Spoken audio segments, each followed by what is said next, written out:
কেমন আছো সবাই? আমাদের ঈদে তো এখন পুরাই জমজমাট হয়ে যাবে।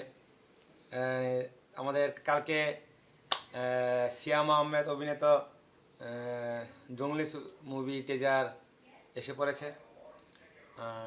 কেমন হলো, কি হলো, তাই কিছুটা বলতে আসলাম, কিছু রিয়াকশন দিতে আসলাম। জঙ্গলি মুভিটার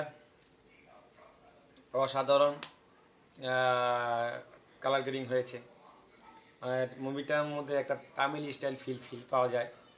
আসলে এরকম স্টাইল ফিল বাংলাদেশে হয় না, বা সেরকম আসলে কি বলবো, আপনার পিটিজারে যেমন দেখেছি, পিটিজারে কিছু কিছু জিনিস আমার ভালো লাগে নাই। পিটিজারে কিছু গানের গান যে হয়েছিল, এটার কালার গ্রেডিং ভালো লাগে নাই এবং নাটক ফিল হয়েছিল। কিন্তু এই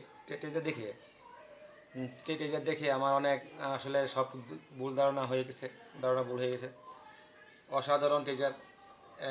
সিয়াম আহমেদের আবার কেউ বলছিল এটা বলে কবির সিংয়ের এই নকল। তো এটা তো তারপরে টিজারের মধ্যে উনি সিয়াম আহমেদ বলেই দিয়েছে, আমি কবির সিং না, আমি ইনা, আমি পুষ্পা না, আমি জঙ্গলি। কি ডায়লগ, অসাধারণ ডায়লগ দিছে। আসলে ছবিটা অ্যাকশন যা দেখলাম, কালার গ্রেডিং, ডায়লগ, তারপরে বিজিএম, বিজিএমটাও অসাধারণ, কাটিংগুলিও অসাধারণ হয়েছে, সব কিছুই ভালো হয়েছে। এবারকার তো দেখা যায় টক্কর হতে যাচ্ছে বরবাদ বাজাজ, আপনিশো বাজাজ, শ্যাম আহমেদের জঙ্গলি।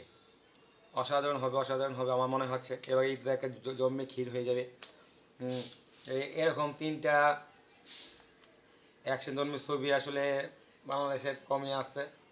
দেখা যাক কি হয়। ছবিটা টিজারটা আমার অসাধারণ লেগেছে।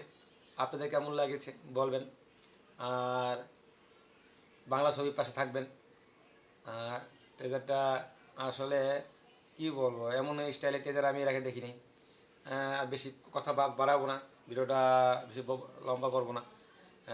টিজারটা আমার অসাধারণ লেগেছে, তাই রিয়াকশন দিতে আসলাম।